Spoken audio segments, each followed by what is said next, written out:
Hello guys, मैं हूं रंजन मिश्रा और आज हम लोग करने वाले हैं नीट 2026 के इलेक्ट्रोस्टैट्स के क्वेश्चन।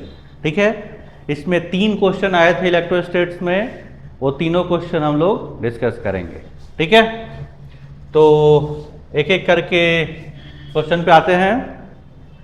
यहाँ पे फर्स्ट क्वेश्चन है, देखिए क्वेश्चन कहा गया, Which of the following statement are correct? क्या चेक करना है आपको, कौन सा स्टेटमेंट इसमें से करेक्ट है। ये चीज बहुत ध्यान देने वाली होती है, कौन सा करेक्ट, क्योंकि कई बार इनकरेक्ट भी पूछ लिया जाता है। अब यहां देखिए first question, inside a conductor electrostatic field is 0। ये तो देखो यूनिवर्सल फैक्ट है कि अगर कोई कंडक्टर है तो उसके अंदर इलेक्ट्रिक फील्ड क्या होता है, 0 होता है। पोटेंशियल क्या होता है, कांस्टेंट। ये तो हमेशा एकदम आपको याद रखना है। तो फर्स्ट ऑप्शन क्या हो गया, inside conductor electric field is 0, मतलब ए पार्ट तो सही है। सेकेंड पार्ट पे आइए, electric field at the surface of A charge conductor. Charge conductor की वजह से इलेक्ट्रिक फील्ड, याद करिए क्या होता था, sigma upon 2 pi epsilon not. Sigma क्या होता था, सरफेस चार्ज डेंसिटी। ठीक है, अब क्वेश्चन क्या कहा गया, electric field at the surface of a charge conductor does not depend on surface charge density. अभी मैं आपको बता रहा हूं कि ये सिग्मा क्या है, सरफेस चार्ज डेंसिटी ही है। ये क्या है, सरफेस चार्ज डेंसिटी ही है, मतलब सरफेस चार्ज डेंसिटी पे इलेक्ट्रिक फील्ड डिपेंड करता है। यहां क्या कर रहा है, कहा जा रहा है कि डिपेंड नहीं करता है। इसका मतलब जो बी पार्ट है ये क्या हो गया, गलत हो गया। अब आइए थर्ड पार्ट पे, the interior of charge conductor, again first part का ही एक्सटेंशन है। Interior of charge conductor can have no excess charge. बिल्कुल सही बात है, इसके अंदर कोई भी नेट चार्ज नहीं रह सकता है। जो भी चार्ज होगा सरफेस के ऊपर चला जाएगा। कंडक्टर के अंदर चार्ज रह ही नहीं सकता, सब चार्ज ऊपर चला जाता है। इसका मतलब क्या है, यहां से सी वाला पार्ट भी सही हो गया। अब आते हैं डी पार्ट पे, at the surface of a charge conductor electrostatic field must be normal to the surface everywhere. ये वाला पार्ट भी सही है। Electric field lines equipotential surface के ऊपर परपेंडिकुलर होती हैं। अगर यहां पे नॉर्मल नहीं रहेगा तो इसका कुछ कंपोनेंट अंदर आ जाएगा और कंडक्टर के अंदर क्या होगा, इलेक्ट्रिक फील्ड डेवलप हो जाएगा, जबकि ऐसा होता नहीं है। इसलिए इसके जो कंडक्टर है इलेक्ट्रिक फील्ड जो है हमेशा सरफेस के परपेंडिकुलर होना चाहिए। इसका मतलब डी भी क्या हो गया, सही हो गया। अब क्या है, electrostatic potential is 0 everywhere inside a charge conductor. यहां अभी बताया था कि electrostatic potential inside a charge conductor क्या होता है, कांस्टेंट होता है, ना कि 0। इसका मतलब ये वाली बात क्या है, गलत। तो क्या क्या सही है, देखिए आपका सही आया ए, सी और डी। कौन कौन सा सही आया, ए, सी और डी। इसका मतलब थर्ड पार्ट, ये वाला पार्ट इसका सही है। ठीक है, अगर आपको पता रहेगा तो इस क्वेश्चन को आपको हार्डली 30 से 40 सेकंड्स लगेंगे सॉल्व करने में। मुझे समझाने में टाइम लग रहा है, लेकिन इसको करने में अगर आपको पता है सब कुछ तो 30 से 40 सेकंड लगना है। ठीक है, नेक्स्ट क्वेश्चन पे आइए। ये भी बच्चों वाला क्वेश्चन है एकदम। क्या कहा गया, 5 कैपेसिटर्स दिया हुआ है, are connected as shown in the figure along a battery of 50 volt. यहां पे आपका 50 वोल्ट दिया हुआ है। ठीक है, अब कहा गया इक्विवेलेंट कैपेसिटेंस। सबसे पहले क्या निकालना है आपको, यहां पे इक्विवेलेंट कैपेसिटेंस निकालना है and charges on each capacitor, दोनों चीज आपको यहां पे निकालनी है। अब यहां देखो, जब आप यहां से चार्ज भेजेंगे, इस पॉइंट पे देखिए ये चार्ज दो पार्ट में डिवाइड हो रहा है। जैसे यहां से अगर Q चार्ज जाएगा, ये दो पार्ट में डिवाइड होगा। देखो मान लो इधर गया Q1, इधर जाएगा Q2। इसका मतलब क्या हुआ कि ये वाला आर्म और ये वाला आर्म क्या होगा, पैरेलल, क्योंकि चार्ज का क्या हो रहा है, डिवीजन। चार्ज डिवाइड होता है तो सर्किट पैरेलल में होता है। करंट इलेक्ट्रिसिटी में अगर करंट डिवाइड होता है तो सर्किट पैरेलल में होता है। तो ये सर्किट बेसिकली आपका ऐसे कन्वर्ट हो गया, इन सब के बदले एक कैपेसिटर आ जाएगा, ठीक है, और फिर ये आपका इसके साथ पैरेलल में, और फिर आपका यहाँ पे बैटरी जुड़ा हुआ है। ये तो आपका C5 है।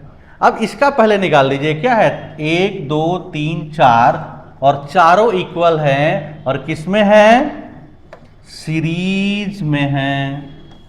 तो आपको पता है कि अगर सीरीज में कनेक्टेड होता है कैपेसिटर तो इक्विवेलेंट क्या निकलता है, 1/C equal to 1/C1, 1/C2, 1/C3, 1/C4। और यहां देखिए सारे क्या है, इक्वल हैं, सारे क्या हैं, इक्वल हैं। तो क्या हो जाएगा, मान लीजिए कि C1, C2, C3, C4 सबकी वैल्यू क्या है, C0 है। तो क्या हो जाएगा, 4/C0। तो यहां से C की वैल्यू क्या आ गई, C0/4, ठीक है। C0 कितना है, 10 माइक्रो फैरड अपॉन 4, तो यह आ गया 2.5 माइक्रो फैरड। अब यहां देखिए इन सब का इक्विवेलेंट कितना आ गया, 2.5 माइक्रो फैरड, और C5 वाला भी कितना है, 2.5 माइक्रो फैरड है। बहुत ध्यान से देखिए, ये वाला भी कितना है, 2.5 माइक्रो फैरड ही है। तो अगर यहां से चार्ज जाएगा और दोनों साइड क्या है, इक्वल कैपेसिटेंस है, तो चार्ज इक्वली डिवाइड होगा। इसका मतलब अगर यहां से गया तो यहां Q/2 और यहां पर भी Q/2, ठीक है। अब आपका इसका इक्विवेलेंट निकालिए, ये और ये दोनों क्या है, पैरेलल, तो C इक्विवेलेंट आप पहले क्या निकाल लीजिए, C इक्विवेलेंट। तो C इक्विवेलेंट क्या हो जाएगा, इन दोनों का एडिशन हो जाएगा, तो ये हो गया 2.5 माइक्रो फैरड और ये हो गया 2.5 माइक्रो फैरड। तो C इक्विवेलेंट की वैल्यू कितनी आ गई, 5 माइक्रो फैरड, ठीक है। अब देख लीजिए 5 माइक्रो फैरड किस में है, ऑप्शन फर्स्ट, सेकंड, इन दोनों में ही लिखा हुआ है, नीचे भी इसका है, अभी ऊपर करूंगा तो दिखेगा आपको, इन दोनों में तो दिख ही रहा है, ठीक है। अब आपको क्या निकालना है, चार्ज, ठीक है। तो इसको मैं ऊपर कर देता हूं, एक बार दिखा दूं आपको। 4 ऑप्शन यहां पे है, देखो ये टोटल 4 ऑप्शन दिख रहे हैं, अब आपको दिखेंगे चारों ऑप्शन, ठीक है। तो इक्विवेलेंट कैपेसिटेंस हमारा निकल गया, मैं लिख देता हूं अलग से, C इक्विवेलेंट। C इक्विवेलेंट कितना आ गया, 5 माइक्रो फैरड, ठीक है। अब एक बात बताइए, क्या होता है Q इक्वल टू CV, ठीक है। तो चार्ज कितना होगा टोटल, देखो C तो निकाल चुके आप, 5 × 10⁻⁻⁶, ठीक है। और वोल्टेज कितना दिया आपने, 50 वोल्ट का, ठीक है। तो ये 50 × 5, Q की वैल्यू कितनी आ गई, टोटल चार्ज आ गया 250, सही से लिखो, कितना आ गया, 250 × 10⁻⁻⁶ कूलम, ठीक है। अब यहां एक चीज ध्यान दीजिए, ये जो आर्म था और ये जो आर्म मैं यहां बना रहा हूं, यहां का जो कैपेसिटर था और यहां का कैपेसिटर दोनों क्या है था, 2.5 माइक्रोफैरड और ये भी आया था 2.5 माइक्रोफैरड और यहाँ से आपकी 550 वोल्ट की सप्लाई थी। अब क्योंकि ये दोनों सेम है तो चार्ज इक्वली डिवाइड हो जाएंगे। इसका मतलब ये वाला जो 2 माइक्रोफैरड आया था किसके किसके अंदर था? C1, C2, C3 और C4। इनके अंदर कितना चार्ज जाएगा? Q/2। और बाकी का Q/2 किस में जाएगा? इसमें। टोटल चार्ज कितना है? 250। तो इसका Q/2 कितना आ गया? 125 माइक्रोकूलम। और दोनों में ही इस वाले आर्म में मतलब C1, C2, C3 और C4 इनको कितना मिलेगा? 125 माइक्रोफैरड। और C5 वाले को भी कितना मिलेगा? 125 माइक्रोफैरड। मतलब कौन सा आंसर सही होगा? देखिए यहां पे देख लो, सब पे ही कितना मिल रहा है? 25 माइक्रोफैरड मिल रहा है। इसको भी 25 माइक्रोफैरड, इन सबको 25 माइक्रोफैरड। इसका मतलब ऑप्शन सेकंड सही है। देखो इक्विवेलेंट, फर्स्ट पार्ट में पूछा गया था इक्विवेलेंट कैपेसिटेंस, तो इक्विवेलेंट कैपेसिटेंस हो गया 5 microfarad and 125 microcoulomb on all capacitor. देख लीजिए, इसको भी 125 है और इन सबको भी 125 है। ठीक है, आसान सा क्वेश्चन था, इसमें कुछ भी मुश्किल नहीं था।